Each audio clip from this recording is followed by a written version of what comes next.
Good evening, Rink Rats. What's going on? Hope you're doing well. Welcome, Blackhawks Rinkcast Season 7, Episode 2.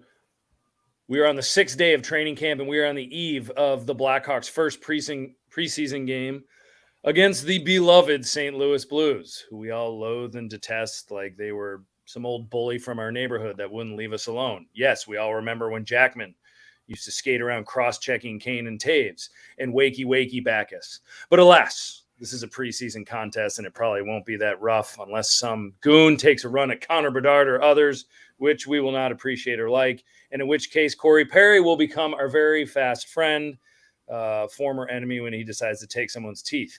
Anyway, that aside, how we doing tonight? How's Gate, Mr. Osborn, Puck and Hostel? How's it going tonight, buddy? I'm doing all right, man. My name is Jeff. It's Hefe, man. And the soundboard's back, by the way. Soundboard is back, folks, and with some new sound bites, so pay attention. You might learn something. Sean Fitzgerald, what's new and exciting in your world? You're wearing a Oakland A's hat. Is this because it's their final week in Oakland? Is that what's going on? Well, yes, it is, and it's a new addition to the collection this year. I figured I'd get it before it became very expensive and vintage because it won't exist anymore. Not bad. Well, you know, Moneyball is only on television every 5 hours. So be sure you have that on the next time you're checking out Brad Pitt and enjoying This is a process, you know? Awesome. Eric Andrews, what's new, buddy? What's going on? Not much. Season is almost here. Can't wait. Should be awesome. And folks, Eric Andrews, I just bought a card from him for the record. 2 cards, in fact. He screwed you. No, he did not. You cannot put a price on Vladislav Tretiak and a stick and a part of a stick from Bill Barocco. Oh, I was hoping you were going to say a stick of the bubble gum that comes with the pack. A stick of bubble gum from a Topps 1987 baseball card deck sounds awesome right now. Mm-hmm. They buy those things for the gum. Yeah, right. And Bardo, how you doing, buddy? Your Chiefs took care of business against a less than formidable opponent. They did. God willing, they'll do the same to the Jets this weekend. So, Bard, is it true you're bringing Taylor Swift to this podcast? Next episode. Oh, that'd be great. That'd be great. We'll all make sure. Nobody cares, Sean. Nobody cares. Anyway, folks, let's talk Hawks. Let's talk preseason. Okay, so let's talk I don't want to say the basics. There's a couple of things that's on everyone's mind. And wow, Connor Bedard and Lukas Reichel, how exciting. That first scrimmage, they dominated. Yes, pond hockey is fun for skill hockey players. And so it was fun for them too. Bardo, are you so excited you can't even stand it right now? Do you see some good stuff there? Yeah, I mean, honestly, get to the regular season because I hate preseason hockey, but it is what it is. Yeah, they both look good out there, as expected. I mean, if they didn't look good, we'd probably have more to talk about. But yeah, they look as expected. Yeah, I mean, everyone's like, oh my God, those are our 2 best players. Well, I really hope so. This team's terrible. Yeah. So those better be your 2 best players, number one. Number 2, it's not like anyone's going to take a run at these guys. Eric, any surprises, anything like that? Or were you like, wow, that's cool. Nice fancy goals. Let's see how you do in traffic. Yeah, exactly. I mean, like what Bard was saying, if they weren't looking good in that context, then you'd have a problem. Yeah. So, I mean, it's great to see, you know, some highlights here and there and stuff, but you can't read anything into a training camp scrimmage against your own guys because it's far from what NHL hockey is. Bless you, whoever that was. Who was that? Is that you, Sean? Yeah. Who else? My fault. Don't they have a cough button on these things? Really good information that Eric was giving us right there. Stop saying good, Sean. You sound like an ass. Yep, that's also correct. Yeah. So we're going to save Sean till last since he ruined Eric's mojo just there. But Gate, are you of that same frame of mind that this is like Days of Thunder and Rowdy Burns looking at Cole and saying, hey, you run pretty good. Now get your own car and let's see how you do in a crowd? I'm very confident. Yeah. As Kyle from Chicago would say, very confident. No, nobody's playing defense in the preseason. So, like, they're going to look good. And RIP to Laz and Powers, their podcast, but they said the same thing. Like, Alexander Fortin, the names go on and on and on about guys who looked good in camp, who played well in scrimmages, and so forth and so on that, just turned out to be whatever they were. So like, you can't take too much from this. We know they're good, and we know Bedard is better than Alexander Fortin. We know Reichel hopefully is better than Alexander Fortin, but calm down. Let's see when they're playing an actual opponent that's actually playing defense before you really start getting excited and your pants get a little too tight in the crotch area. Just calm down. Yeah, I agree. I mean, to your point, no one's playing defense. Least of all, what's up, JJ? Sorry, I gotta interrupt you. What's up, Jekyll? What's going on, my boy? Have to throw that comment up there. Look at that slick back hair and everything. Yeah. John, hope you're well, buddy. President of the Justin Fields. Just for the record, I said Fortin before Jekyll came online. I was gonna say 14 or whatever his name is, JJ's boy. Yeah. Well, I don't know. I mean, Sean, JJ is president of the Justin Fields fan club. That's for an entirely different podcast. Exactly. I can hear JJ typing a response to that comment right now, Bardo. Yeah. There it is. Haha. At any rate, yeah, I mean, Sean, I'm sure you feel the same as everybody else. Yeah. And, kind of like, hey, that's great. That's nice. We knew the two of you had skill, but we shall see. Yeah, pretty much. The thing that stuck out to me about that scrimmage was that Korchinski and Nolan Allen were getting one-on-one coaching. Like, this is the time to work with those guys, especially because, like, we know Bedard's going to make the team. We know Reichel's going to make the team, but you don't know if Nolan Allen or Korchinski are going to make the team. So you want to get as much NHL coaching with them at this time. So yeah, Korchinski piece, that one.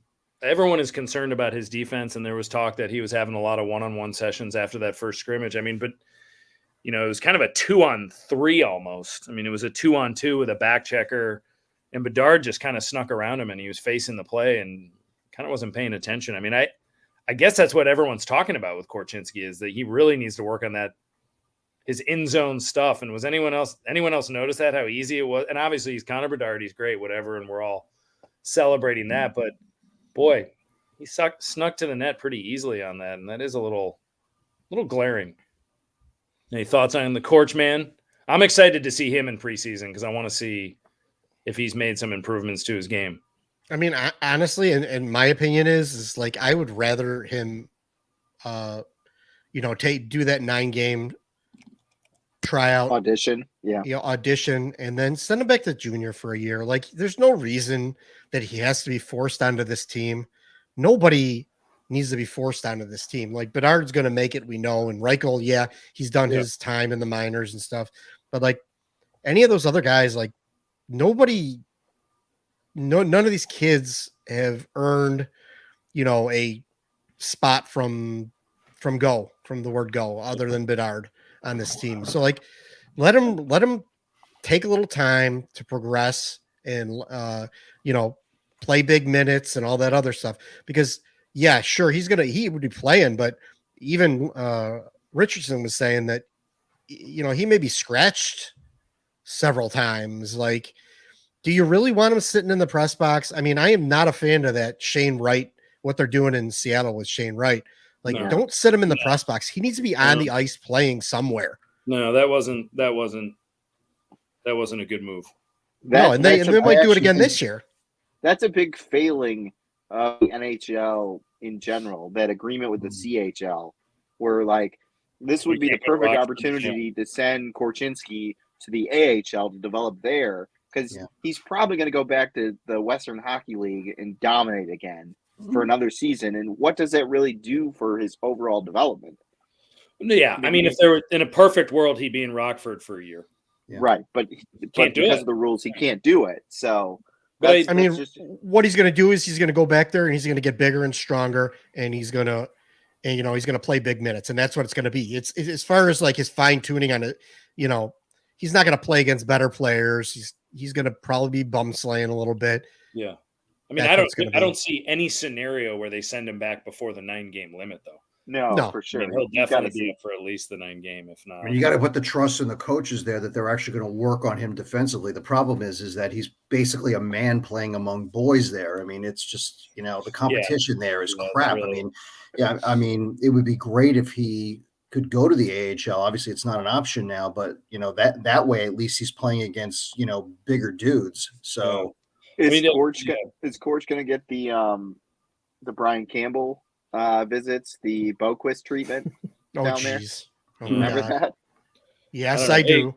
No, but I can see Eric's marinating on a thought right now, and he's got something to say about this. Eric, is there any chance at all Korch stays? Does 9 games and stays? Do you see that happening under any scenario? What if he just shows out? I mean, with what with the others that they've got to work with, which isn't a whole lot, but yeah, I mean, he'll definitely be around for 9 games. I don't think there's any doubt about that.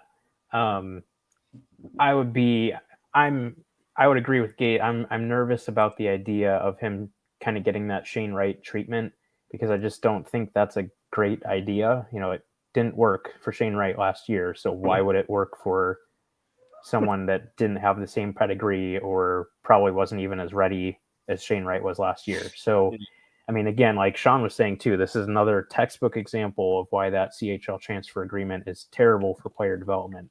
We see it every year with, some sort of a top prospect, oftentimes multiple top prospects. It's nothing new for the Hawks either. I mean, Kirby Doc was in the exact same situation a few years ago.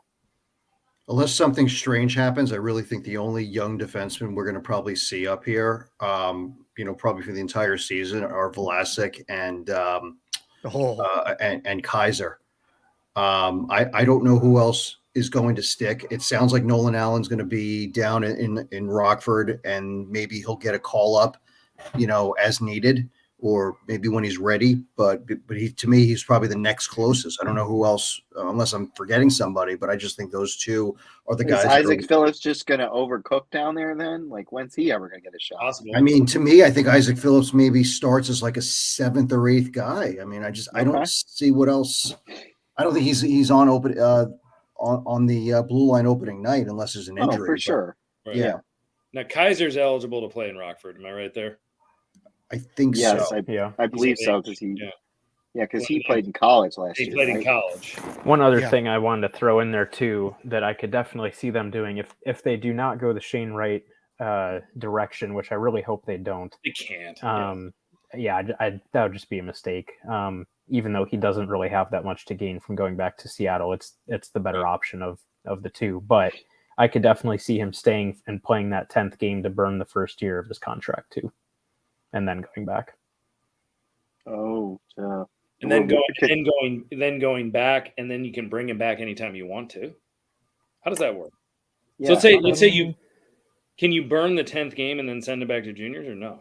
Yeah, you can do that, but I don't think you could bring him back to Chicago after that. Yeah, once they go to juniors, you can't treat it like a minor league. Like you can't treat it like a minor league. Right. Yeah, I think he has to finish the junior season, and then can you send him back without playing a single game and then bring him up later? No. He has to finish the junior season. He's got to finish the junior season. If they're if they're in the playoffs, which and they probably will. Yeah. Seattle's really good. Okay. Yeah. But I don't think they're going to burn the 10th game. I don't see a scenario. What a drag, man! That rule stinks. That's Yeah. awful. It does. Mm-hmm. Such a loud. Eric and I bemoan it to each other via text message. Yep. Can I ask a dumb question? Who decided that all of a sudden that 9 games would be a good barometer? Let's do 9 times. Edward Rooney. Ed Rooney. Ed Rooney said 9. Rooney.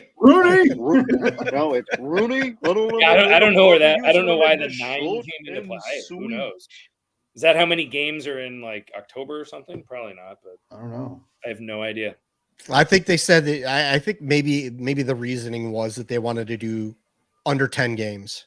Oh, maybe. So 9 technically is under 10. What's under 10? 9. Yes. 9. I don't know. 9. Well, anyway, let's hope that at least he gets the 9, and then we see where we are. 9 times. 9 times.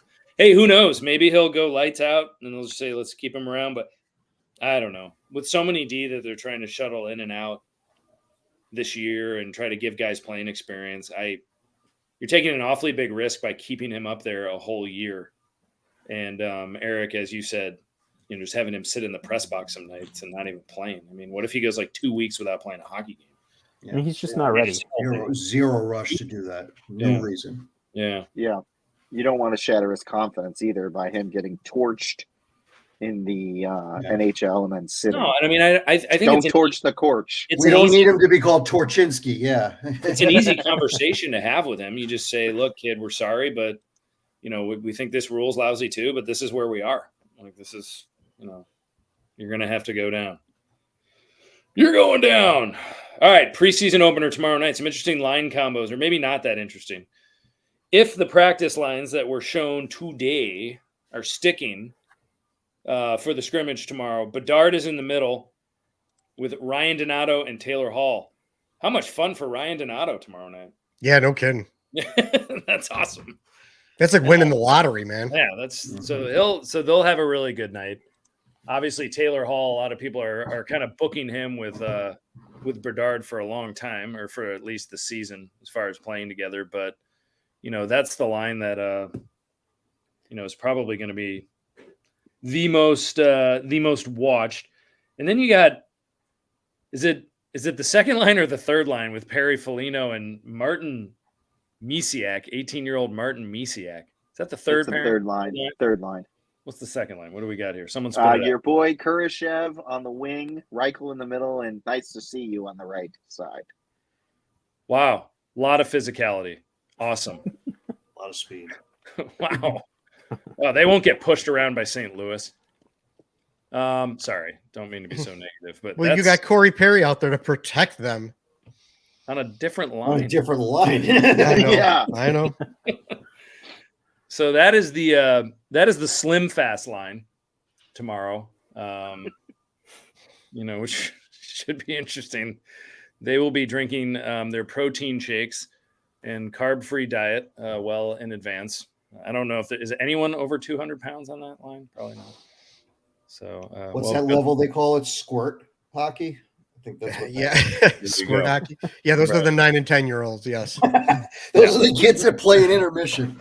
Yeah, so I don't know. It is preseason, and maybe I'm nuts, but I don't know if that line is such a great idea. I don't know who's. It'll be fast, but I don't really know who's winning pucks.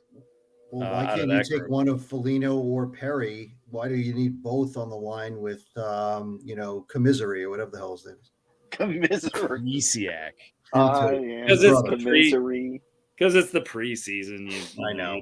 You just do random things. They're trying to sell tickets here, Bard. Yeah, and you just go, hey, who knows? Maybe someone will bring an alligator to the game. You have no idea. It's an emotional support animal. Andy. Yeah, emotional support animal. For those By the way, that... you could put Tyler Johnson on one of their shoulders, and all of a sudden you might have Chris Prongers. Somebody, Yeah, so then you've got, in the fourth line, you've got Marcel in the middle with Lardis and Lardass. Lardis.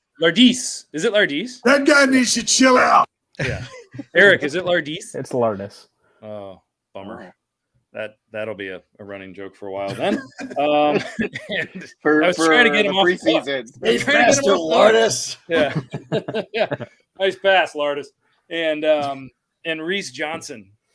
So there you go. There's that's what it looks like. We got Lardis and Johnson on the same line. Excellent. It'll work out great. Now Wyatt Kaiser has a dream come true tomorrow. It looks like he's going to be paired with Bobby Orr. I'm sorry, Seth Jones. My fault. So that's very exciting for him.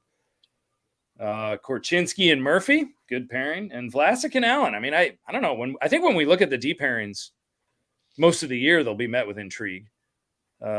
More so than Lardis and Marcel, but Marcel is huge, isn't he, Eric? It's like 6'5", 245 or something. Oh my God. Big boy. What's this? Who's Lardis? Does he have a first name, or is he just Lardis? Nick. Year. Who's this guy? They drafted him this year. Oh yeah, 3rd round pick. He's so decent. he's a kid. All right. Yep. Is he a big boy too? No. He's a large. Tiny. No, his first name is Eugene, and they call him Huge Lardis. Huge, Lardis. Jesus. Huge. It's going to be huge. Well, anyway, he will probably feel He's very 5'11", safe with his two linemen. 165. Yeah, and then Mrazek and Comesso, the two goalies skating today. Who knows who's going to go? Mrazek will probably go for at least 5 minutes before blowing out his left pinky toe. And An injury. Comesso will be in the pipes sometime after that. So I don't know. Do they split time? Do they go full games in the preseason? I haven't watched a preseason. I think they go like. Usually, it's. I'm assuming Mrazek will have the first period, and then Comesso will finish the game. Is what I would assume. Yeah, sometimes If they'll not- do it the other way around, where the starter will play 2 periods and the backup will play a 3rd period. Eric But you never Samborski will know. finish the game if they need somebody, so it'll be fine. Yes, and as you can tell by our ranting and raving, yes, no Roy's just rage. Let's get these preseason games started. I'm going crazy with every team playing like 3 or 4. But yes, I want the preseason to fly by. I think Bardo, you mentioned that. I want this over with. Let's get going. Oh God, it drives me nuts. Yeah, let's make a team. Anyway, some of the, does anyone want to talk about any of the D? I mean, there's been a lot of, I can't remember if it was Lazarus or Powers wrote an article recently on Vlasic. And Eric, you mentioned at one point that you think that this is gonna stick this year. I mean, do you think Vlasic is going to spend any time in Rock Vegas, or do you think he's going to be up with the big club? Is he going to be a staple as kind of a back pairing guy? Yeah, I think so. At least the majority of the season, I think he'll be up with the big team. I think it's maybe not necessarily a make it or break it type of season for him, but I feel like it's kind of like, okay, like let's see what you can actually do now. You've got your time in Rockford under your belt already. So, obviously he has the size, so it's not like that's a concern. So it's kind of, can you handle playing at the NHL on a regular basis at this point? And I think there was an interview maybe today or yesterday where he was saying that, that's the expectation that he's putting on himself, is that he will be an NHL regular this season, and anything less than that would be a disappointment. I mean, obviously any guy is going to say that, but I think that's a realistic kind of feeling for him to have is, he probably should expect to be a full-time player this season, albeit probably, as that 5, 6, 7 kind of guy. Yeah. I don't know. Are you a big believer, Gate? Are you a big Vlasic guy? I am not. I'm not either. I mean, I liked the pick when they I liked the pick when they made it, but like he has not shown. He's 6'6", 200 pounds, like, and he plays like he's 5'6", 200 pounds. Like, he plays very small for his size, and when you draft a guy that's that big, either he better be really good offensively or he better use his body, and he doesn't really do either. No, he so doesn't. I don't know where he fits in there. You're gonna have some guys that, like, I guess Phil Bruce is still around, like that guy. You said Nolan Allen. We're gonna have Ethan Del Mastro. You got Seth Jones, Wyatt Kaiser, Connor Murphy, Jared Tenorti. Don't forget about him, and Zaitsev. So, like, you're gonna have a lot of guys around here. Some of them you're gonna have to play them. You're paying them. You're gonna probably want to get him in the lineup. So, like, is there gonna be room for him with all these guys around? I don't know. And they seem to really like Tenorti, and I don't know about Zaitsev. I don't think anyone really likes Zaitsev, but like, no, but paying him. Yeah, I don't think he likes himself. Yeah. So, like, I honestly don't think that there's going to be enough room for him to play in the NHL for the entire year. I don't know. I mean, he's just kind of steady Eddie back there. I mean, I guess his accolades. Well, he makes smart plays. He doesn't make a lot of mistakes. He goes out there and just kind of does a simple job. I mean, that's been his MO, but I mean, I don't, it's hard to get excited about a player like Alex Vlasic for the reasons, Gate, that you were kind of mentioning, that it's just like, you want to see something going on with this guy, but if it's one of those type I mean, there are defensemen that are good enough at their jobs where you're like, I don't even notice them out there. And so that's a good thing, but I don't know. I guess I had higher hopes for him at Boston University. I don't think his college career went as well as it could have. Maybe I'm being too critical, but I remember in his first couple of years, even at BU, just getting turned. And his gap control was off, and and things like. And I wonder if he played a couple games towards a few games at the end of the season that were meaningless games, probably for the Blackhawks and for everybody else except the Penguins game. But when they get in meaningful hockey games, will his game translate into anything where, he'll be a contributor on a good team? Who knows? I don't know. Yeah. Who else are some of the? We also, there's some outsiders looking in now whose NHL careers are actually, kind of in jeopardy right now. Shawnee, I'm going to go to Sean, and then I'm going to go to Bardo. Yeah. Entwistle, Reese Johnson. Some of these guys that, could get in and could, get NHL games when the Hawks were tanking. I mean, these guys might not have roster spots anymore. They might not. They're try-hard guys. Like, Entwistle has some skill, but Reese Johnson's just a try-hard guy. Like, he just runs 100 miles an hour with his hair on fire and tries to do whatever he can, which is not much. But he at least tries.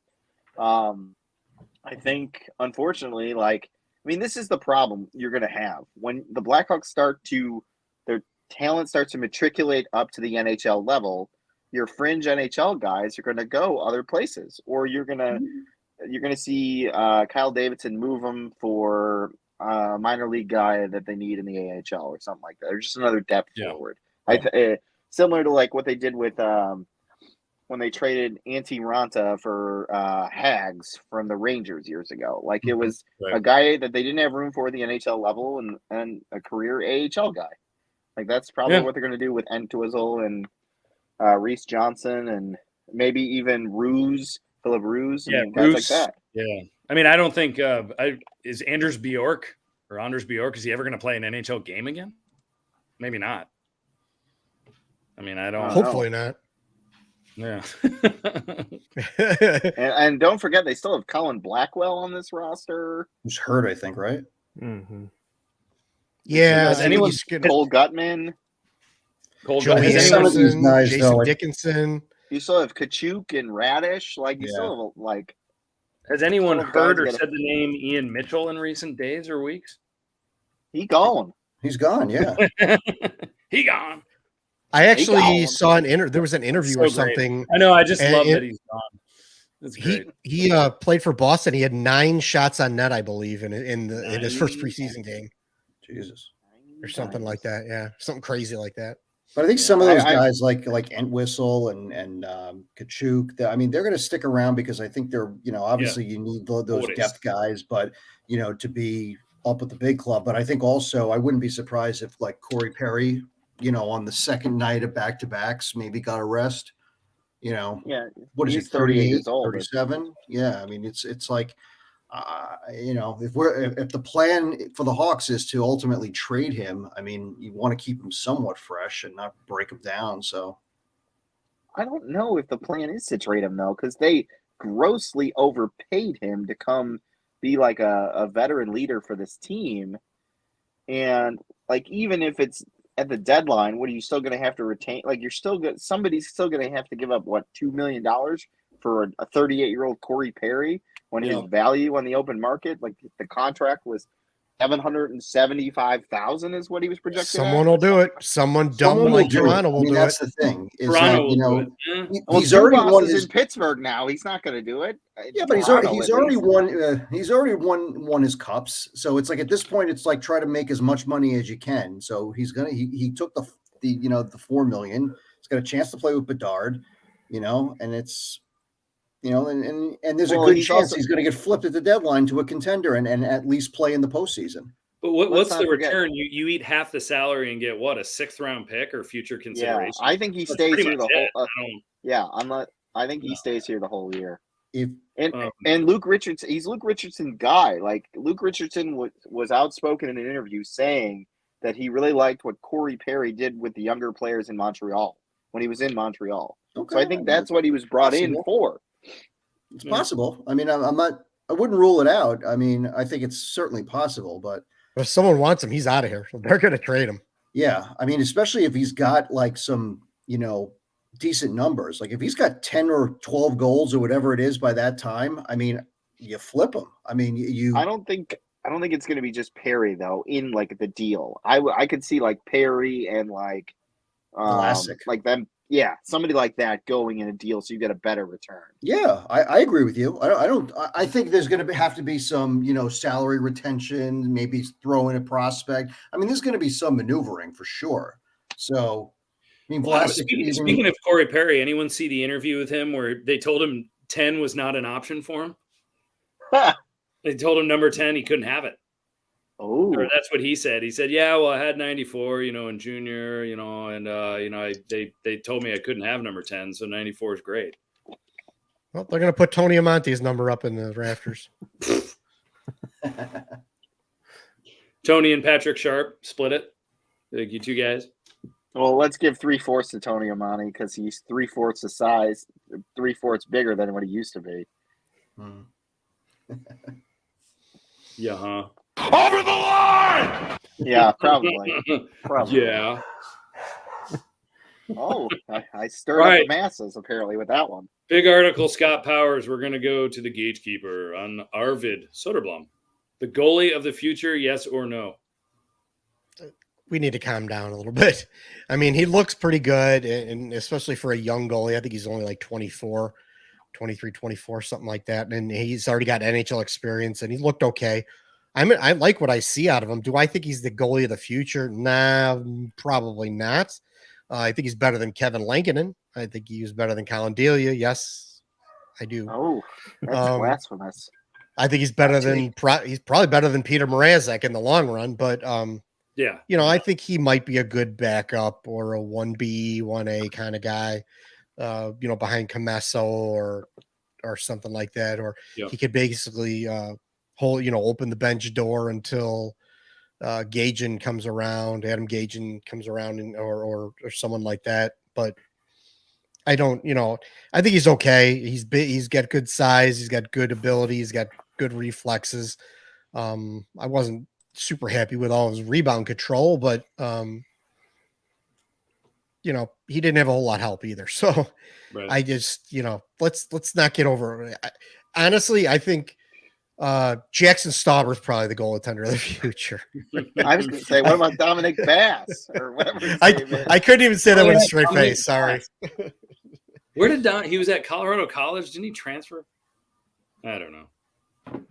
Who knows? He went somewhere. But that was a joke, really by the way.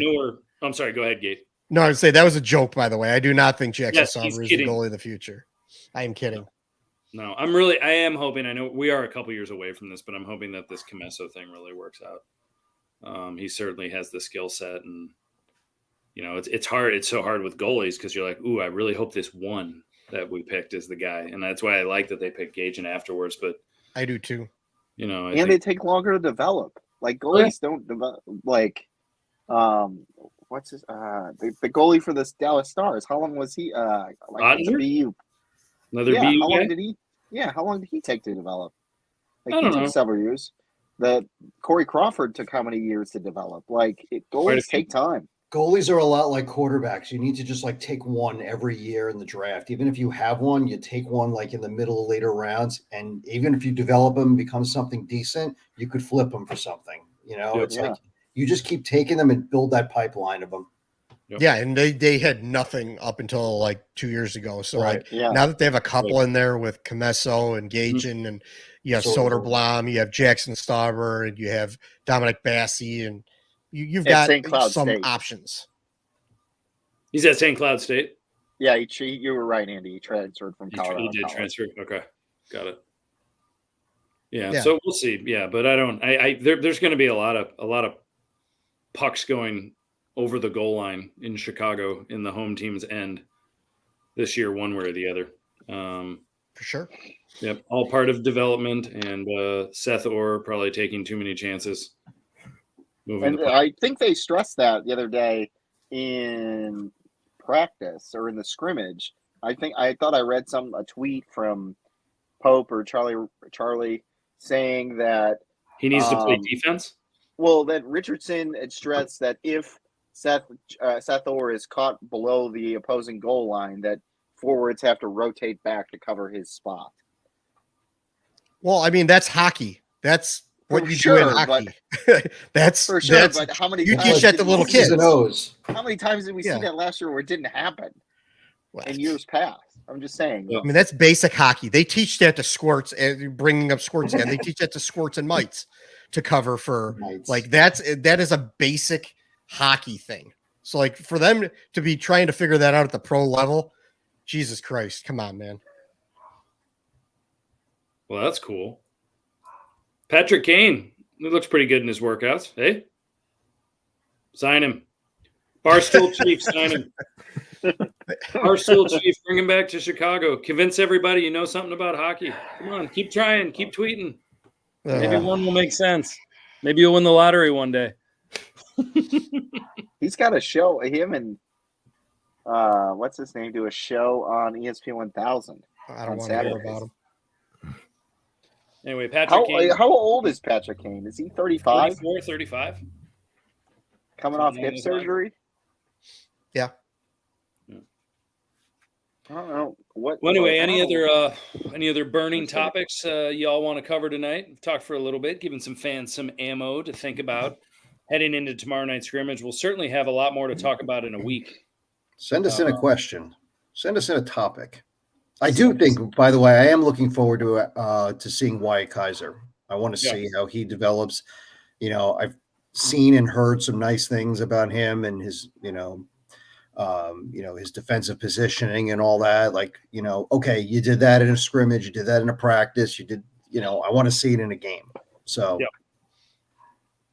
100%. No, he's definitely someone I'm curious about too. And I don't know, hard not to root for all these guys.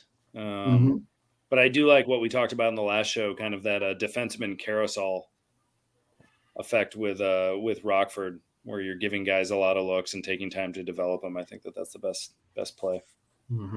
Eric, any other prospects that we haven't talked about that you think we should be paying more attention to? Lard ass. I don't think so. Not right now, as far as guys that would really have notable implications for the Blackhawks this year. I mean, I guess we talked about Cole Gutman a little bit last time, but I mean, he's more a depth guy. So yeah, as far as guys to really be watching this year, I don't think there's anybody else. One topic, this is kind of totally changing gears, but something that'll be fun to watch this year, not related to the NHL, is we've talked about BU a few times already tonight, but the news today that Cole Eiserman is going to end up going to BU this year and be playing alongside of Macklin Celebrini. So having the top two prospects on the same team will be pretty fun to watch. That's going to be insane. It's going to be like Michigan was last year. Yeah. I mean, they have so many early draft picks on that roster right now. It's crazy. Will Anders going. Not good news for my Minutemen. No. They're going to get fucking smoked. Whoa, hey. F word, careful. That guy needs to chill out. So, and they've got Green, Blackhawk prospect Green, second round pick. He's in that mix. He's a pretty good center. Obviously, Lane Hudson, maybe college hockey's best overall player right now. So, Boston University Terriers. It's one of those, you better win it this year. You're certainly stacking the deck. So, but that'll be cool to see. And hey, who knows? Maybe one of those two kids, the Blackhawks they're not going to be that good this year. They might be in the lottery again. So pay attention, folks. Bedard might have some help. We'll see. You never know. And if Lard ass works out, we can go acquire Adam Cracknell too. Sorry, I'm going to make toilet jokes. Lard's hot tonight. Yeah. What about Colton Dock? What do we think about Colton Dock? Oh, Eric, what do you think of Colton Dock? You liked him. You mentioned him last week. Yeah, I mean, I think for the context of where he's at in his development, he looks good, but he's not an NHL player. I mean, he needs at least a year or two in Rockford for sure. I agree. It's fair. Yeah, that makes sense. I mean, he could be a guy that if you have a lot of guys that get hurt, maybe you want to give him a look and see how he looks against NHL competition. But I mean, that would just be in a pinch, like I said. So, I mean, yeah, he's going to be full-time in Rockford this year at the very least, for sure. You know what's a name we haven't brought up that kind of intrigues me in a weird way is Radish, because isn't he an RFA at the end of the year? He's coming off a 20-goal season. Like, Yeah. what does he do now in sort of his contract year? You know, do the Hawks try to flip him also? He's another guy They that's should. If he's approaching 20 goals, if he's on pace for 20, you flip him. You absolutely get whatever you can. Absolutely. And it's like, where's he going to play? I mean, I would play him probably maybe alongside Reichel. I don't know. Probably. I mean, I don't know. That line Reichel's playing on tomorrow night, that can't possibly happen for him for this season. That's just Well, I mean, it's very likely that he might not even play center. Right. So, yeah. I don't. Yeah. Right. So, no, but that's a good name. That's a good flip. We talked about Tyler Johnson, you know, being another one that, you know, could be a playoff boost for someone else. So there's still opportunities to pick up some spare parts. It might not be as much fun as it was the last 2 years when they were able to trade parts and trade assets for some really good draft picks in the first and second round, but there's still some cool things. They got a whole bunch on this roster that's just taking up space. Like Boris Kachuk, he's still here. Yep. Yeah. Like he was a real hockey trade according to Uncle Al there. Remember that? Yeah. Oh God. Gotta make more hockey trades. But there's guys like we haven't even like really talked about or even thought about. Brett Seeney, Michael Tepley, Ryder Ralston, like some of these guys. He looked, and Eric touched on it. He looked like he was flying around during the prospect game or tournament. Paul Ludwinski. I mean, you've heard his name being thrown around. Gavin Hayes. Mike Hardman's still around. Cole Gutman. David Gust. Like, there's a lot of names on here. Well, you know, Rockford will have a good team. You know, it's, you know, I mean, I guess allegedly. Yeah. Well, allegedly. They were supposed to have one last year, and what happened? Right. But at least there will be some guys with like NHL experience from the last 2 years playing in Rockford that will hopefully help out some of the younger players. I don't know. I mean, I guess they stocked up last year. They had Clendenning and they had all these guys that they brought in. They brought in all these AHL like veterans. Yeah. Because they were going to load up for a big championship run to let the kids experience, you know, a long championship run. And what happened? They were like out in the first round. Well, you needed a lot of NHL, like more NHL guys, like when they loaded up with Jeremy Colleton and made that run in the playoffs and then gave him the head coaching job. Yeah. Adam Clendenning is still playing hockey. Wow. He is. He signed the with Rangers on a tryout. Rangers, yeah. Yeah, PTO. Yeah. Wow, good for him. I think Brandon Peary finally hung it up, though, right? Did he? He did. Yeah. One last skate, baby. Who's going? Yeah. Yeah, they're going to do a trio, one last lap. They're going to do Peary, Clendenning, and Everett Sanapass.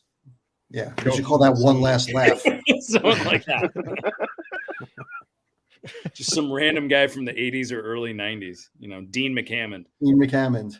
Throw them in there. Adam Bennett.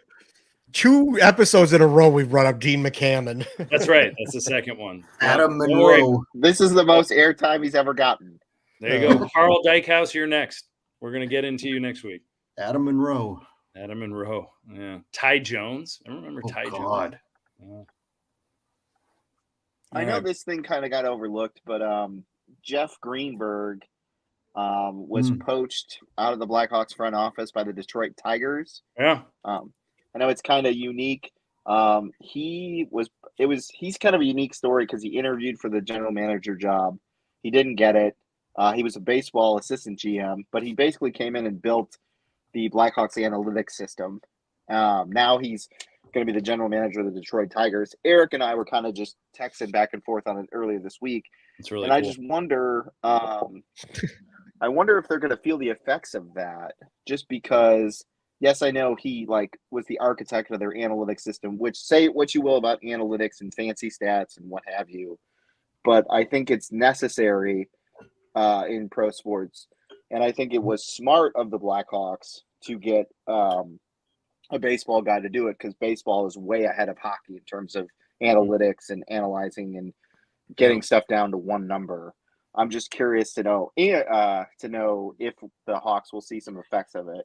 But I think they future. also have a very, very like deep department there that he literally built from the ground up. And it's Yeah. like there's enough people there that I guess he also felt comfortable that he wasn't just leaving them hanging. It's not like it's a 3-person department. Like I did I read that it's like 100 people or something, or is that did I misread that? It's I didn't possible, read that, but but it's I a don't think it's lot of 100. people. And so there's an annual list that goes around where they talk about the analytics departments, and from like, Blackhawks were like they had 1 or 2 people, and then the next year they had like 10. But I mean, like, analytics departments aren't that big, honestly, from what I saw on that list. Like 10 was a lot. 10 was almost, Yeah, the Hawks are max. they're tied for the most in the league from the list that came out this year.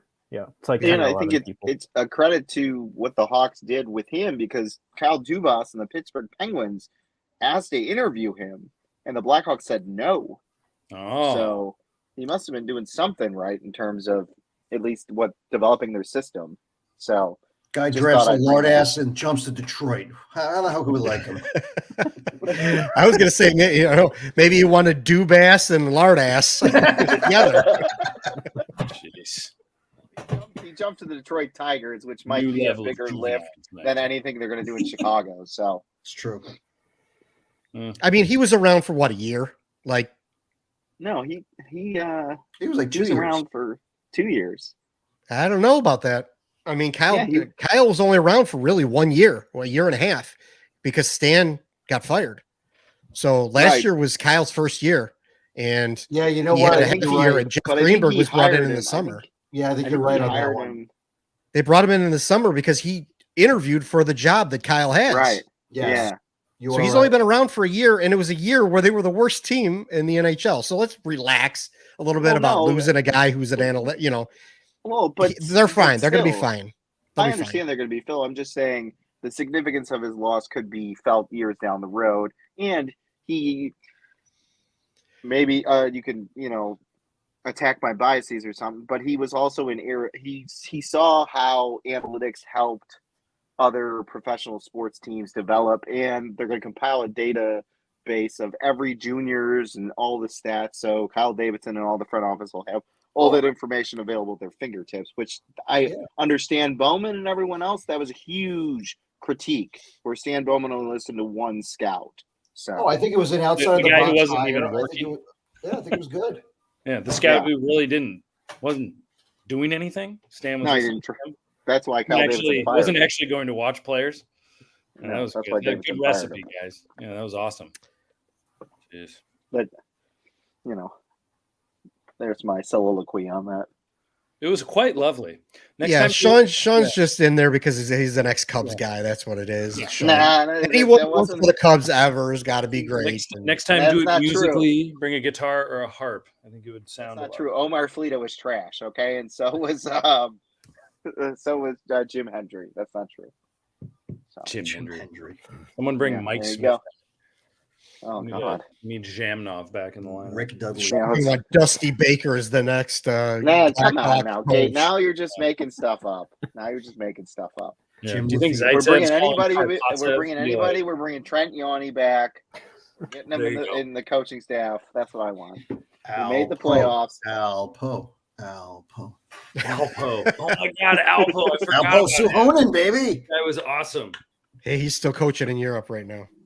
Is he? I see it every year. Yeah, his God. name comes up in some of these European feeds. Yeah. Sweet. Is he in his 70s? I don't know, man. Kate can do a discovery piece on him. An elbow. We'll write our feature piece. Oh God. Searching for Alpo. That'll be our first one. 30 for 30. The Alpo Suhonen story. Elpo Suhonen, the hockey Mark Trustman. I got a good lead, guys. Found Alpo. You think he'll talk to us? What if I told you why Hockey Mind was named after dog food? All right. Oh, Well, I think you've heard enough from us tonight, folks. So on that happy note, if you know the whereabouts of Alpo, we're prepared to interview him. And anyway, hockey tomorrow. Hockey tomorrow night. Preseason hockey. We'll be back next week where we'll talk about this game and others. and more fun things with regards to the Hawks as they begin to form the team. Trim the roster. Yeah, form the roster. They sent some guy back. I don't even know who it was. What if they trim their lard ass? Oh my God. Folks, They'll we be promised losing, that they'll be joke losing some Doug Weight. must be some Doug Weight. Wow. Oh, Wow, that's we're really in a bickle there. yeah. What is that? Who's the one who had the Daryl Sador and Yuri Lettinen? Open Sador and Yuri Lettinen in. I forgot to do that on ESPN. That was a good one. Anyway. All right. Well, hey, go Hawks. Preseason tomorrow. Let's get a preseason win.